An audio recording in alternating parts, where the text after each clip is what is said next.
Bonjour, chers élèves. Après avoir traité la première partie et la deuxième partie du chapitre Oscillation libre dans un circuit RLC serré, on va maintenant traiter la troisième partie et la quatrième partie de ce chapitre. La troisième partie, étude des échanges d'énergie dans un circuit RLC. Premièrement, l'énergie d'un circuit LC serré. Dans un circuit LC, l'énergie totale est égale à la somme de l'énergie électrique stockée dans le condensateur et de l'énergie emmagasinée dans la bobine. On a déjà vu dans le chapitre RC que le condensateur stocke une énergie électrique, son expression EE égale 1 sur 2 CUC au carré. Et dans le chapitre RL, la bobine emmagasine une énergie magnétique dont l'expression EM égale 1 sur 2 L I au carré. Donc l'énergie totale dans un circuit LC, E égale EE plus EM, avec EE égale 1 sur 2 C fois Q au carré, et EM égale 1 sur 2 LI au carré. Donc l'énergie totale égale 1 sur 2 C fois Q au carré plus 1 sur 2 LI au carré. D'après ce courbe-là, on voit que l'énergie totale est constante et lorsque l'énergie électrique est stockée dans le condensateur diminue, l'énergie emmagasinée dans la bobine augmente. Donc il y a un échange d'énergie entre le condensateur et la bobine.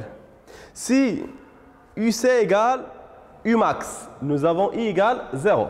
Donc l'énergie totale va prendre la valeur E égale 1 sur 2 C Umax au carré. Et lorsque UC égale 0, nous avons I égale Imax. Alors, l'énergie totale égale l'énergie emmagasinée dans la bobine maximale. C'est-à-dire E égale 1 sur 2 L Imax au carré. Donc, l'énergie totale égale 1 sur 2 C Umax au carré égale 1 sur 2 L Imax au carré égale constante. Très bien. Maintenant, deuxièmement, l'énergie d'un circuit RLC en série. Dans un circuit RLC, il y a dissipation d'énergie.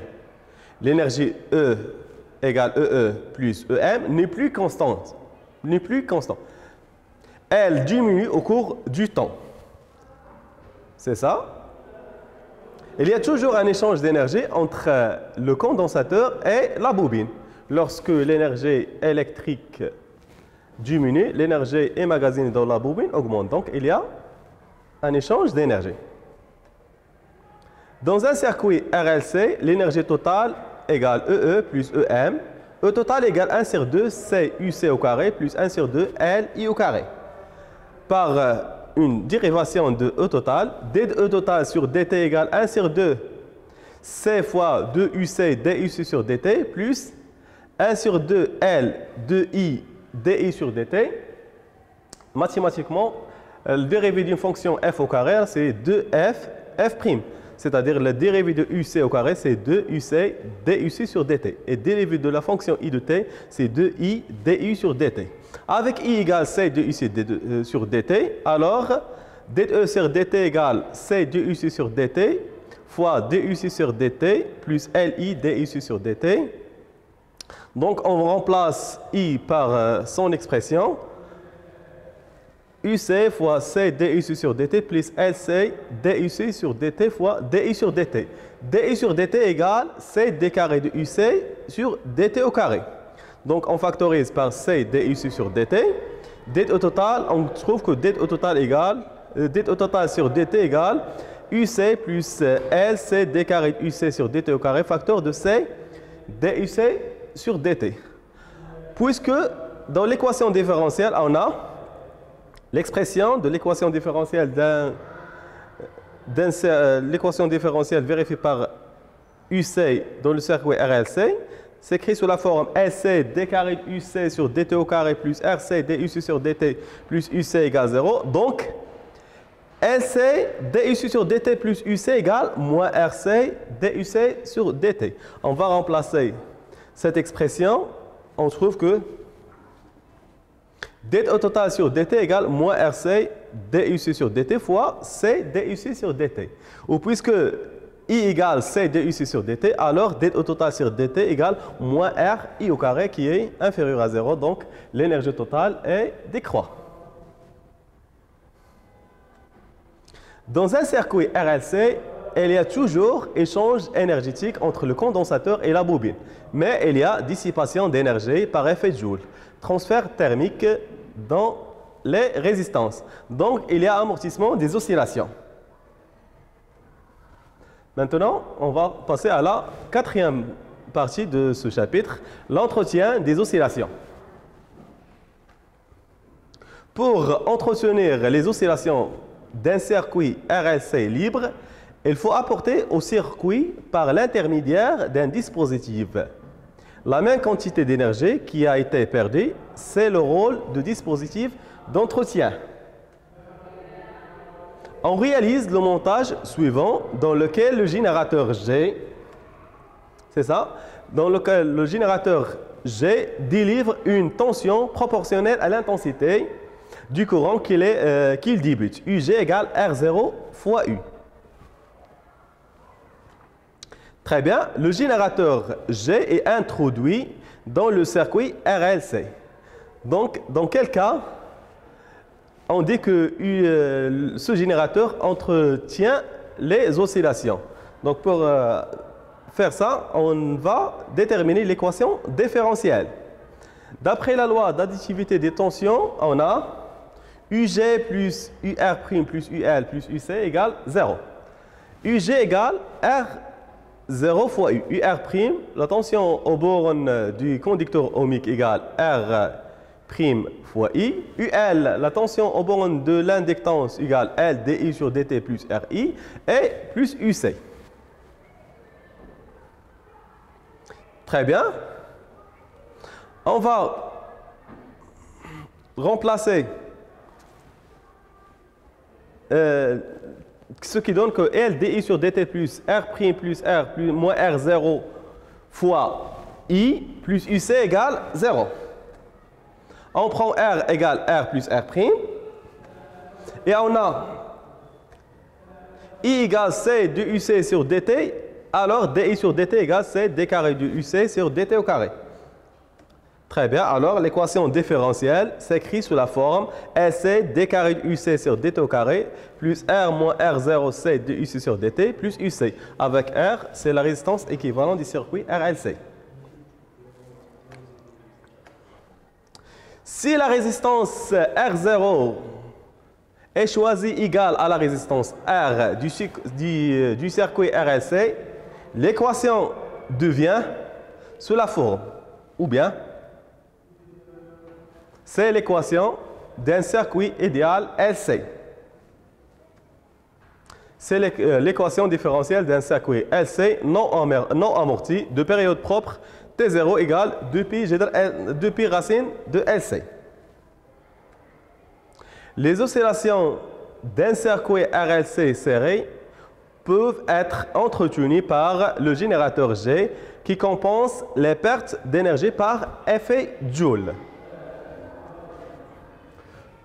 Remarque, la portion de circuit AM se comporte comme une résistance négative.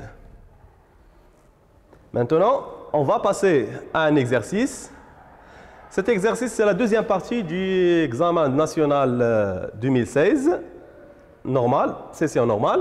On réalise le circuit électrique schématisé sur la figure 1, qui comporte un générateur de tension E, deux conducteurs ohmiques de résistance R égale 20 ohms et R, une bobine B d'inductance L et de résistance RB, un condensateur de capacité C égale 10 microfarad initialement déchargé, un interrupteur de courant K à double position.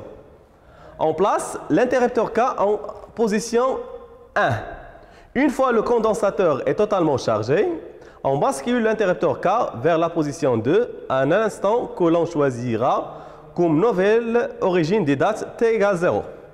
La courbe de la figure 3 représente l'évolution temporelle de la charge Q de T du condensateur.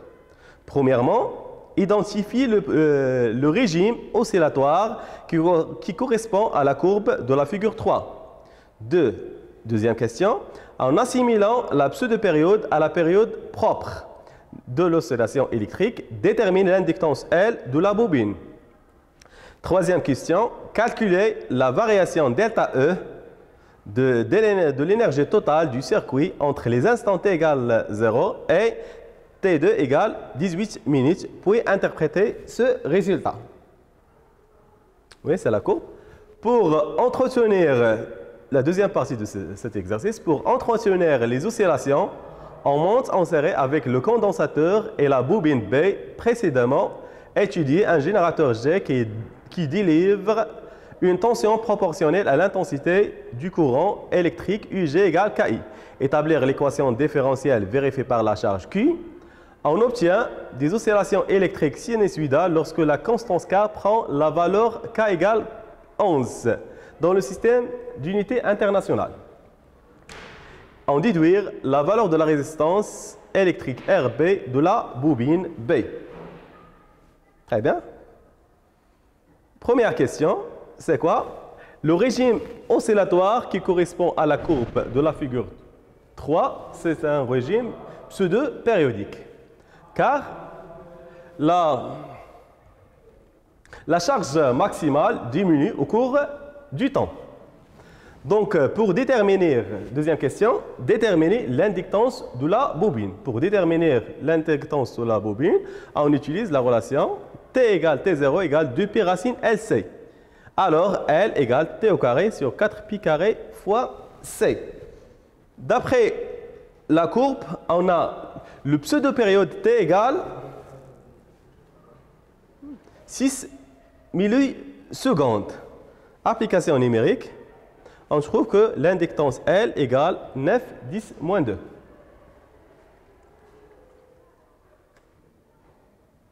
Très bien. Troisième question. La variation de l'énergie totale du circuit entre les instants t égale 0 et t égale 18 minutes. On a à l'instant t E total égale EE plus EM.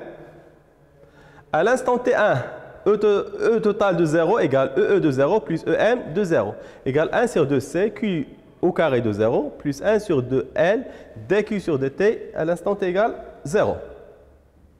Or, lorsque Q de T est maximal, alors dQ sur dt égale 0. Alors, l'énergie totale à l'instant T égale 0, c'est 1 sur 2C Q de 0 au carré plus 0. Donc, application numérique, d'après le graphe Q de 0 égale 120 microcoulombs. Application numérique, 1 sur 2, 10 à la puissance moins 5. On va remplacer Q de 0 par 120, 10 à la puissance moins 5, on va le transfert microcoulomb en coulomb, on multiplie par 10 à la puissance moins 6. Donc, on trouve que E total égale 7,2, 10 à la puissance moins 4. À l'instant T2 égale 18 millisecondes. E total à l'instant T2 égale EE à l'instant T2 plus EM à l'instant T2 égale 1 sur 2 CQ à l'instant T2 plus 1 sur 2L dQ sur dt à l'instant T2. On a à l'instant T2, Q est maximal, alors dQ sur dt égale 0. E total à l'instant T2 égale 1 sur 2 CQ au carré à l'instant T2. À l'instant T2, Q égale 40 microcoulombs. On le remplace, on trouve que E total égale 8, 10 à la puissance moins 5 joules. Calculer la variation delta E.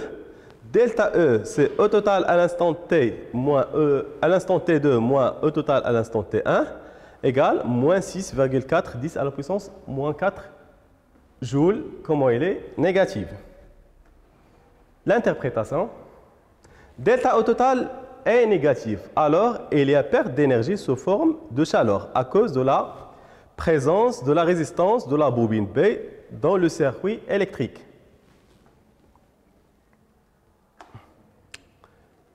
2, 4, l'entretien des oscillations UG égale KI. Donc, l'équation différentielle, pour calculer l'équation différentielle, on fait, d'après la loi d'additivité du tension, on a UC plus UB plus UG, UC plus UB moins UG égale 0. Ou bien UG égale UC plus UB. Très bien. UB, c'est la tension aux bornes de la bobine. C'est quoi? C'est L dI sur dt plus RB fois U. La tension plus UC, c'est quoi UC? C'est la charge sur C égale KI. Alors, L dI sur dt plus RB moins K fois I plus Q sur C égale 0. On a I égale, on remplace I par dQ sur dt et dI sur dt par dérivé carré d carré de Q sur dt au carré. On trouve l'équation différentielle d carré de Q sur dt au carré plus RB moins K sur L dQ sur dt plus 1 sur LC fois Q égale 0.